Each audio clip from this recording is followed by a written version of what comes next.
Hey guys, today you're going to get to see how we turn this right here into this. Now, I'm also going to show a brand new piece of equipment we're debuting today from DeWalt. They sent us their compactor. It's a battery operated compaction piece of equipment, and we're going to debut it. I'll show it to you a little bit later in the video. I want to thank my partners at DeWalt. This is a sponsored video for DeWalt, so just take a look. Let me know if you got any questions. Send them down in the comments. Now we're also using our flexible forms here today. What they're doing is they're putting in 5 electric golf cart charging stations right here, and they wanted to be able to drive the golf carts off of that piece of driveway into this new section just to park them and charge the golf carts. So they're just adding on to this section. They dug this piece out, put some gravel in, put some crushed rock in here, and then he just said, you know, hey, do what you can. We're gonna replace this piece of asphalt here too, so we're using just as thin a piece of board as possible to get as close to the asphalt and still be able to get the board out afterwards. And then as you can see, we're using our black flexible forms up against what was some of the landscape in there and just making that edge. He's just said kind of follow the landscape in the best you can, get as much concrete here as possible. And those forms make it real easy to you know, bend and still be able to pin them in place, set them to grade. So the prep here, you know, the golf cart people, they kind of have their own landscaping crew, their own mowing crew. They did the prep. They dug out whatever was here for shrubbery. They installed about a foot of gravel and they got it in place. They did pack it a little bit, but we weren't real happy with the surface compaction, so that's why we brought our DeWalt compactor with us on this one. And right now, you know, they were shooting for around 6 inches, and it turned out to be just about right at 6 inches. Now what I'm doing is I'm just measuring out each section. About a yard of concrete will cover about 50 square feet at 6 inches, so I was just measuring out every 50 square feet. With the edges all being curved like this, it's just easier to measure, you know, 50 square feet at a time. And just in my mind, I'm going, okay, there's 1 yard, there's 2 yards, up to 5 yards. So it figured around 7.5 yards of concrete. That was me calling the guy saying, send it. He's about 45 minutes away from us. So I just had him send 8.5 yards of concrete just to be safe. Now we're going to tie a mat of our gator bar. So here's the compactor right here. Battery operated from DeWalt. This is brand new. You got a pretty neat little set of wheels on it, so you can just set them right in there under the compactor, and then you could just wheel it around.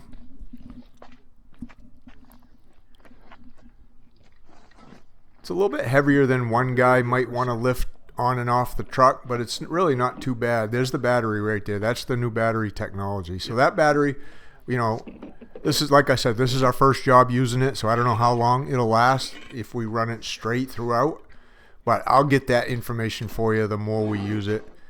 I know on this particular piece right here, I don't know how long we ran it, maybe 10 minutes. I didn't see any performance issues in the small amount of time that we ran it.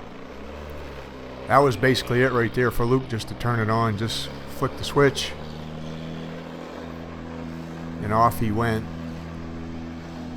Wasn't really that loud either. I was kind of surprised. It's actually, for a compactor, it's pretty quiet. A lot more quiet than some of the gas ones we've used over the years, that's for sure. I could actually, if I wanted to talk to Luke, I could have a pretty easy conversation with him as he's running it and not have to yell or scream or nothing.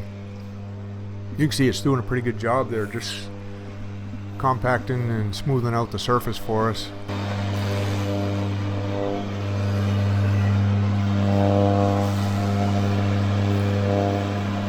So a couple other things they gave us for new equipment this year was a new vibrating concrete screed. So you'll get to see that on some of the floors and slabs that we'll be doing. They have a new core drilling thing using the same battery technology. New core driller for drilling, you know, multiple different size holes through concrete. I got one of those. They got a new backpack vibrator. I don't know if I'll get that, but if we do, we'll definitely show you how that'll work. Maybe doing some foundation pours or some deeper slab pours with some rebar in it. But Luke, I mean, this thing was so easy to use. Just it actually went pretty fast too.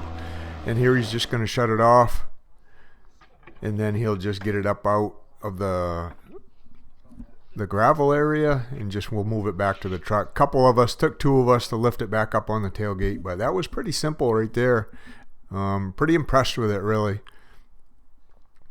Now what I'm doing is I'm laying out the rebar. We're using this pink rebar, fiberglass rebar in the slab today. We do have, like I said, I called concrete before, so the truck's being loaded. It's on the way up here. It's going to take him about 45 minutes to get here from the plant. So we just wanted to make sure that, you know, we don't have everything all prepped and then call, and then we'll wait almost an hour for concrete. We want him to show up shortly after we get the prep done. This is about, I know we left the shop at 8 this morning because it was kind of chilly. It was still below freezing. So we got up here around 9, and you'll see at the end, we're gonna finish this thing up at 2 p.m. all broom. So 5 hours for us from start to finish, and this thing was completely done except for sawing the joints. We were gonna tool joints in here, but the previous slab had saw joints, so we decided just to come up the next morning, saw the joints in it. We had to strip the forms anyway. I didn't get that part on the video, but just so you know, we did end up putting joints in it. And I'm lifting the rebar up in this thing as we go. The one thing about this rebar, it's really lightweight, which it makes it really cool to use, but it does move around just a little bit, so you just want to make sure you hold it in place as you're pouring. Otherwise it might move up against the forms. And then we'll pick it up as we go. We'll put our boot under it, get concrete around it as we go, just to help hold it in place. But we really like this stuff. We're using it more and more. The concrete, what we're using today, we got a 4,000 PSI concrete. It does have air entrainment in it because it's exterior concrete up here in Maine. It's got fiber mesh in it. It's got water reducer in it. Pretty much our typical exterior concrete mix for Maine. We'll use either a 4,000 PSI, sometimes even a 4,500 PSI. What's difficult about this time of year, you know, pouring in Maine in April is usually the sunny days like this, the air temperatures are really dry and they're also kind of cool. And there's also usually a little bit of wind, so that plays with the surface of the concrete a little bit. It kind of dries it out, makes it a little sticky, a little less finisher friendly to work with. And we're dealing with a little bit of that today, but we do have some what we call day one finisher aid. We'll have that in a little spray bottle you'll see here shortly. And we'll use that. We'll spray that on the surface, and that just helps with finishing. Right now we got to get this thing down. There's quite a bit of pitch actually from the existing concrete to the outside of that slab. There's probably at least an inch in this narrow piece, and then it gets to be a little bit more as it widens out. We did the concrete here for the existing concrete, I don't know how many years ago. I bet it was 30 years ago we did this existing concrete for this. This is a golf course up here. And, you know, there's not just this front piece that goes down the side, it goes down the back of the building. There's other walkways. So we've been working up here a lot over the years. Those two extra pieces of rebar you see sitting on top, they were just extras. We just didn't load them back on the truck when I moved the truck. So that's why you see them sitting there. We didn't forget to put them in.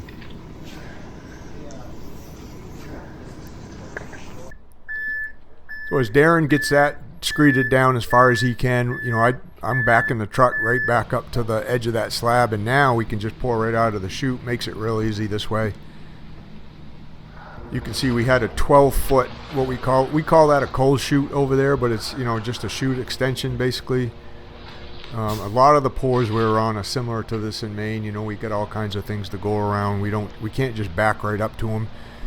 I guess I could have rented a power buggy if I wanted to for this, but when we can use that chute, that honestly just makes it as easier and sometimes even easier than having to go pick up a power buggy, put it on the trailer, haul it all the way here, bring it back. So we'll just use the chute a lot on these smaller pours.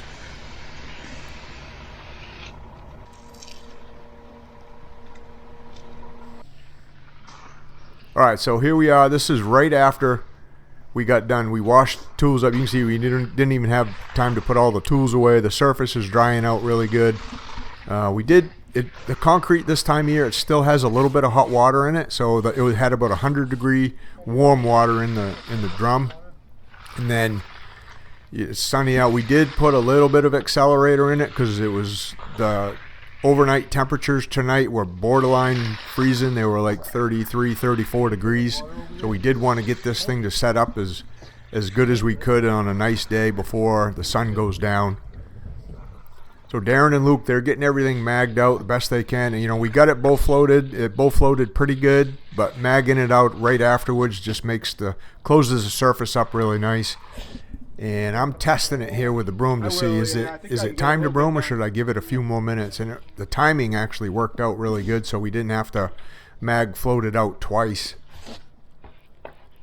You remember, they're going to drive golf carts down here just kind of the same way my truck is facing, and then they're going to turn right onto this pad, park them, plug them in, and charge them up right here.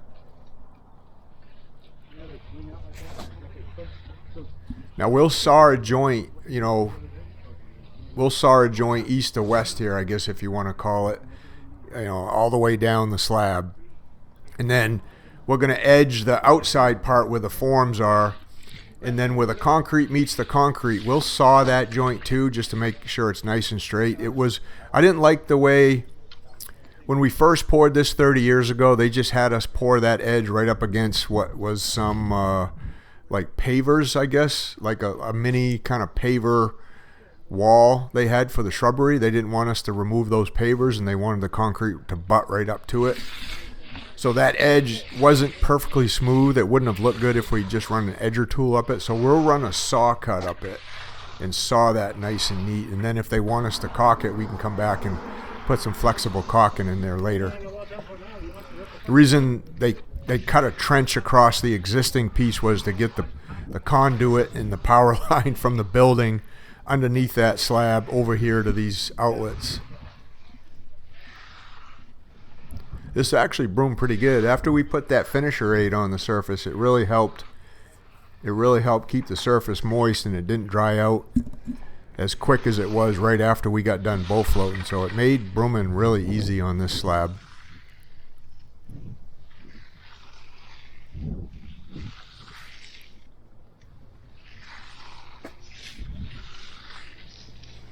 So again, we showed up at 9 a.m., got everything formed up, got everything compacted, prepped, rebar tied, concrete poured, finished, and it's about 1:30 right now. We're gonna be cleaned up, packed up, and out of here. We'll put caution tape up or all the way around this thing. At 2 p.m. we're headed back home. So this was a pretty good job. We're actually a subcontractor here. I'm working for one of our regular contractors. A lot of the foundation pours you see when I'm doing videos on concrete floors, that's the contractor that I'm working for here. And then you can see Luke was over there just edging. That's actually a DeWalt edger too, and a DeWalt mag. If you didn't know they had DeWalt concrete hand tools, now you do. We got DeWalt mags, DeWalt edgers. They got DeWalt grooving joiners.